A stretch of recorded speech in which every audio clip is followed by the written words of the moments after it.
the Justice Department announced today the unsealing of terrorism, murder, conspiracy, and sanctioned invasions charges against 6 senior leaders of Hamas. Of course, a designated foreign terrorist organization. Here was a statement that came out from Merrick Garland. Said the Justice Department has charged Sinwar and other senior leaders of Hamas for financing, directing, and overseeing a decades-long campaign to murder American citizens and endanger the national security of the United States. On October 7th, which I don't know, is about 11 months ago now, Hamas terrorists led by these defendants murdered nearly 1,200 people, including over 40 Americans. And of course, to put that aside, now we know that that includes one of the most high-profile Americans, Hirsch Goldberg, Poland, who came out, who sadly was murdered last week. What is largely a symbolic indictment. I have a feeling that, one, as the Biden administration pushes forward with a ceasefire deal, any sort of ceasefire deal, Hamas would certainly negotiate out of this indictment. But even if they were to be able to hunt them down and apprehend, I think Israel also has issues with these indicted individuals as well. Dropping this indictment, unsealing it, just days after the tragedy in Israel where 6 more hostages were murdered as Israel was making an attempt to rescue them. They were executed. We talked about that yesterday. And now Merrick Garland goes out and gives a press conference about 6 individuals he's indicting 11 months after the events of October 7th. And also 3 of these individuals that are indicted, 50% of them are no longer alive. Keep in mind that the DOJ filed these charges in February of this year. They unsealed the indictment 2 months before a national election. So what the DOJ is trying to do, what the White House is trying to do, what the Biden-Harris administration is trying to do is to show that they are tough when it's precisely the opposite of the truth. Israel will indeed go after these terrorists, and in fact has already done so, but the United States has been reluctant to do so, in part because the United States still blames Israel, at least in part, for the October 7th attack. So we have a situation where a terrorist group attacks Israel, and then we put the blame on the United States, and that approach is quite consistent with the Democrats' left-wing base. So essentially, Israel is blamed when it is attacked. When you hear the things he's saying, it's things that we've been criticizing the administration about ever since they stepped foot in office.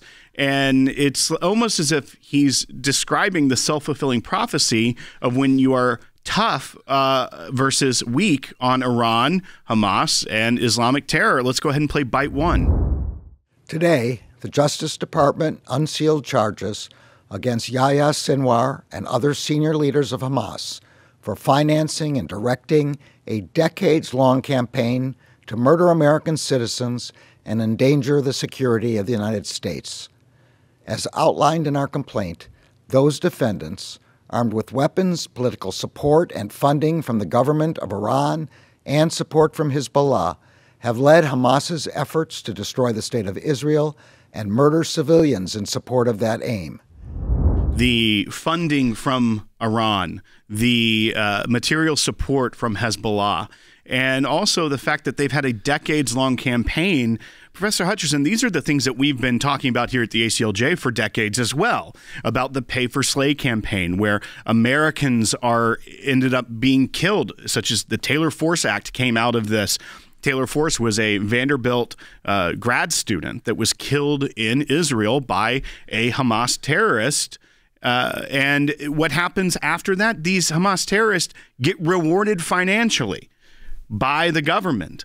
Whether they're killed, then it goes to their family. If they're in prison, the money goes to their family. There is a bounty on killing Israelis and Americans if you're Hamas. And we've been begging the government to do something about this for decades. Fortunately, you saw good measures happen during the Trump administration. The Taylor Force Act, moving the embassy to Jerusalem, the Abraham Accords, all things that would isolate Iran and strengthen the security of Israel. And then you see the Biden administration step in and undo many of those things, weaken our relationship with Israel, weaken Israel's relationship with the Gulf states. And you see what happens? October 7th happens. Now you see Merrick Garland listing off the issues that we have been criticizing this administration for enabling. And they're trying to, 2 months before the election, appear strong against Hamas. I think you're precisely correct. And this particular indictment is really symbolic, but more importantly, it's really political. And it's all about appearances. Keep in mind that the United States government, directly or indirectly, under the Biden-Harris administration, has funded terrorist organizations. Keep in mind that the UN relief organization, individuals who work for that organization have been essentially working with Hamas in Gaza. Also keep in mind that the United States government has been funding Iran. And it doesn't seem like the Biden-Harris administration is prepared to stop because they are in desperate pursuit of what? A so-called Iran nuclear deal. And then Iran basically sends funds to terrorist organizations in Lebanon and in Gaza. And so I think at the end of the day, what we have from Merrick Garland is simply lip service. We know where things were headed in the Middle East.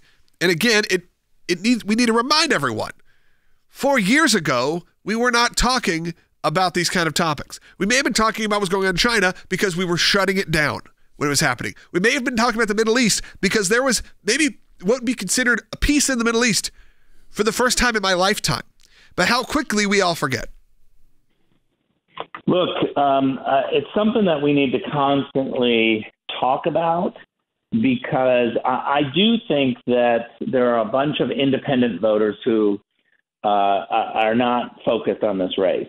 And once we get closer to the election, when people realize that Donald Trump brought peace between Arabs and Israelis, some of the most difficult peace negotiations and outcomes that we've seen. When Donald Trump brought peace between Arabs and Israelis and dried up the funding from Iran to terrorists, that created peace like never before. We now have a situation where the Iranians are well funded because of Joe Biden and Kamala Harris. And the reality is that that's how the October 7th war was launched, is through the funding that Joe Biden and Kamala Harris gave to Iran. Everybody knows this. The entire Middle East knows this. And so we need independent voters to understand that these terrible policies have consequences, and the consequences are war.